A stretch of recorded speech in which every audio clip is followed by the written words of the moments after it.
The Psychic Society. Prologue. Darkness, black all around. It was to the point where Kurt didn't know if his eyes were open anymore. Blinking gave him no comfort, but he wasn't exactly uncomfortable either. Living in solitary confinement for several days was nothing. Sure, had he experienced this before he had met the twins, he would have gone mad and spilled his guts in a diary or something.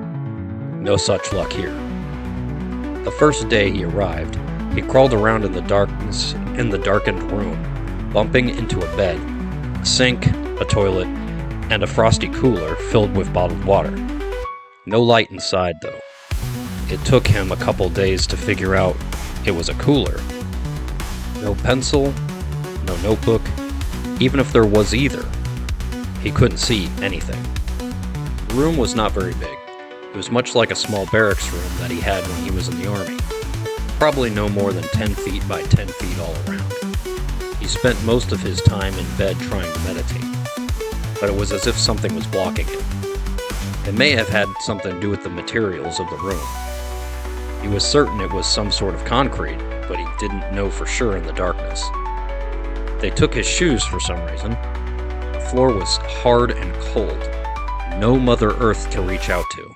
Nothing to draw any comfort. Just a cold, dark room. Kurt rubbed his head, specifically his third eye where an implanted purple amethyst lodged into his skull. He could feel the vibrations of the stone on bone. He winced a little. Perhaps it wasn't smart to have these stones implanted. Though they amplified his power, there was something about this room that threw everything off balance. He felt his throat.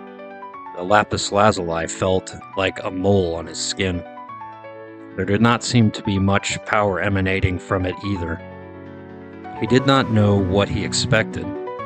He doubted telekinesis would work in here, and he had not yet been able to manipulate the electromagnetic fields of the walls. Otherwise, he would have walked through them. It seemed this was the perfect prison for him, and even for James, were he alive. Whoever they were, they knew everything about them. The Psychic Society. So far, his only guess as to who could have abducted him was the CIA. It made sense. They, of all organizations, should be able to stop terrorists. He smiled. He was a terrorist. There was no denying that. They had disrupted American dealings for a couple of months. Hundreds of congressmen dead. Presidential candidates dead. Bankers. A symphony of exploding buildings in Washington, D.C., terrifying the public across the United States. Terrorists.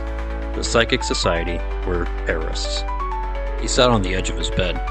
His stomach rumbled. It hurt. His stomach felt so empty, but he always reasoned that Jesus fasted for 40 days. He was no Jesus, and he did not know how long he had been locked up. His best guess was 6 days.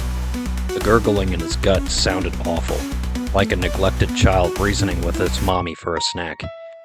A really abused child. Had this been it? The destination of the Psychic Society? James had told him privately that he would bring about the next generation of psychics. Yet here he was locked up. James had always been right. The American government was destroying America. He, Kurt, would escape to a faraway land as James's successor. The second thing James told him was that there was a traitor amongst them. Of course, that had already come to pass, and who amongst them had not betrayed James, even a little?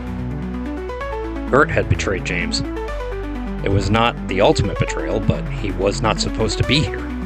It was supposed to be another. He just couldn't make that sacrifice. Out of all the blood on his hands, that was the one he could not let go.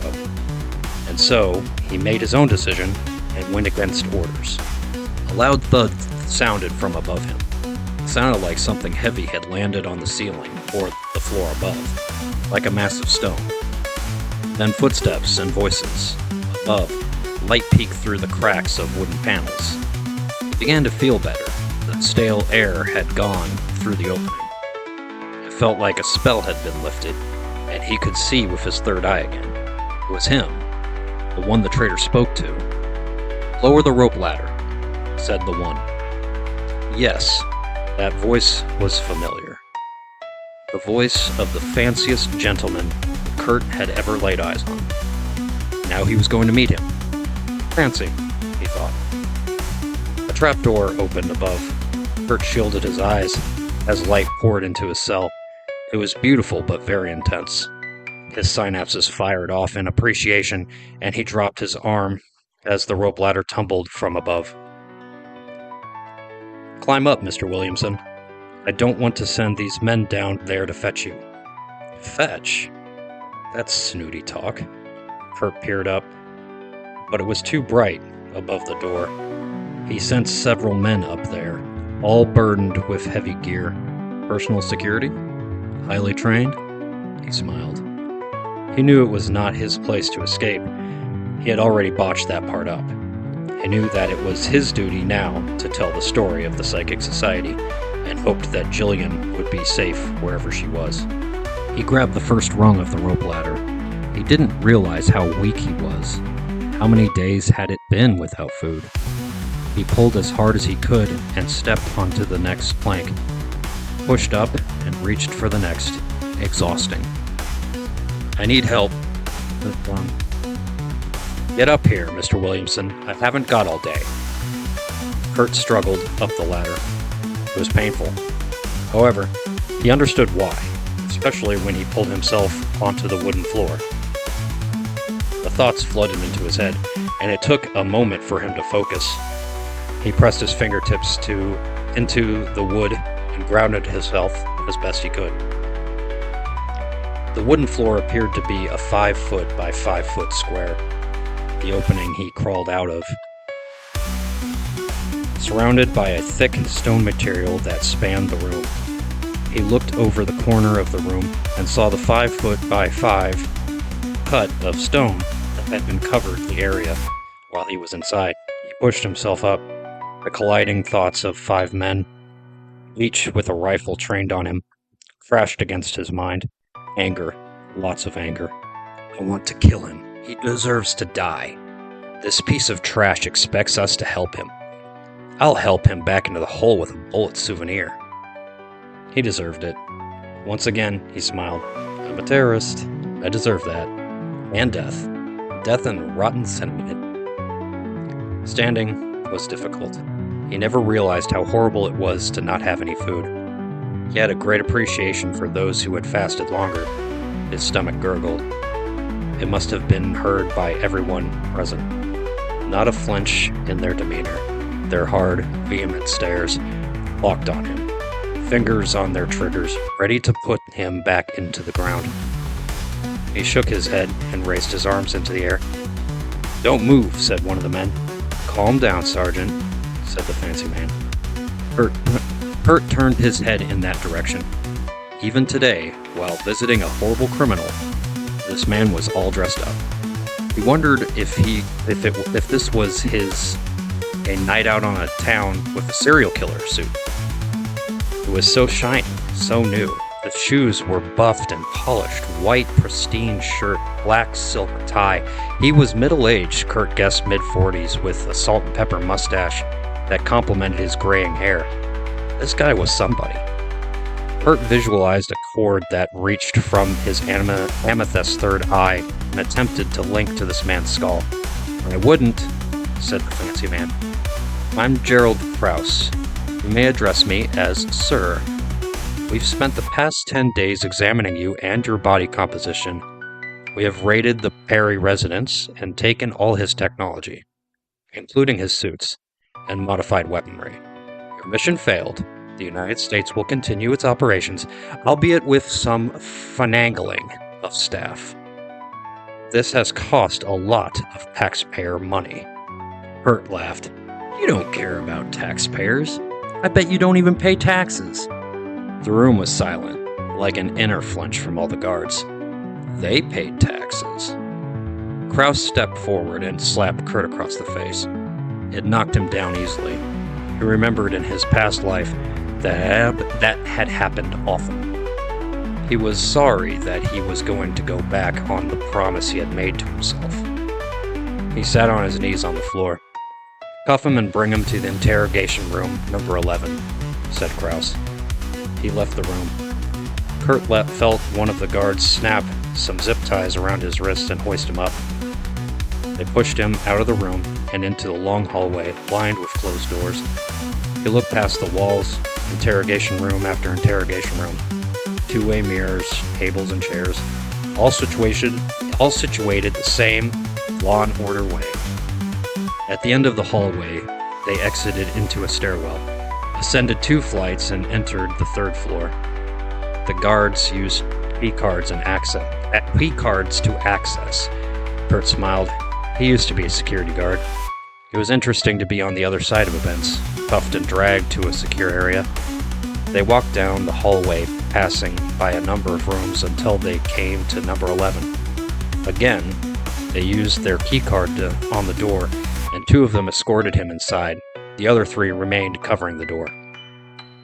They sat him in a table with 2 chairs, and took positions in the corners of the room. Opposite Kurt was a mirror, another two-way. He strained his eyes to look inside. He could see Mr. Krause inside, with a very tall individual. There was something off about him, like the skin he was wearing was not his. They noticed him looking, and Mr. Krause pressed something in his pocket. Kurt was sure there was something interfering with his powers because whatever it was, his eyes went back to seeing his own reflection. He finally got a good look at himself. He was in desperate need of a shave, and upon noticing his face itched. It had been a while since he'd had a shower. They had given him an orange jumpsuit, though. That was nice of them. Hopefully, they were taking care of the clothes he wore the day they had abducted him. Krause entered the room and took a seat opposite Kurt. Straight back, as if touching a commoner's chair might affect his sensibilities. He had a file in his hand that he set on the table between them. It wasn't very thick, but it was fun to see. "I have my own file." "Yes, you do. Now tell me what your intended mission was." Kurt opened his mouth wide. It was a mixture of surprise, knowing, jubilation, and all sorts of emotion, except for the one that Krause wanted, fear. He looked annoyed at Kurt's inappropriate reaction to his telepathy. Kurt smiled. He wasn't interested in fear. That was the old him. "Your mission, your group was called the Psychic Society." Kurt relaxed in his chair. "We didn't really have a name. Not one that we used. The Psychic Society was something concocted by the media. I don't think James ever called it that. Not in front of us, anyways." Mr. Krause seemed unaffected. He masked his disappointment well, but there was that inner flinch that Kurt could easily pick up on. The tiny instance of losing control upon hearing news. No matter how much you master your reactions, there is still that inner reaction that has become easy to pick up on for those in the Psychic Society. "We found a manifesto in the apartment," said Krause. "Really? We were just rectifying a failing system. Beliefs we held were simple. The system is run by shitty people, and we are going to fix it." He had an entire manifesto. That's cool. He labels the group the Psychic Society. He never used this term with you. "No, never once. You know, I'd appreciate a candy bar or something. And can we lose the zip ties? I have no desire to run. It is not the proper time for that now." Mr. Krause again controlled his reactions as best he could. He closed the file and set it down, leaned in, elbows and on the table, fingers pressed together. "What is the proper time for?" "I'm here to tell you the story of the Psychic Society, apparently." "That's an interesting title. Straight to the point, with a little bit of mystery, action, romance, tragedy." One of the guards standing behind him nearly clubbed him in the back of the head with the butt of his rifle. but Kurt had modified the electromagnetic field within the zip ties and phased out of them.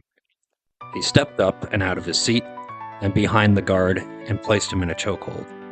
The other guard turned his weapon on them, but Kurt shielded himself with his captive. Mr. Krause sat in his seat with what looked like a thick coin in his hand, his thumb pressed tightly on it. Kurt could feel it. It seemed to disrupt his thoughts. The thoughts of everyone around him subsided. He felt like a puppet, as if something was trying to harness his limbs and drop his hold of the guard. He fought it and smiled at Krause. "There's no need for that, sir. I told you, it is not the proper time for me to escape.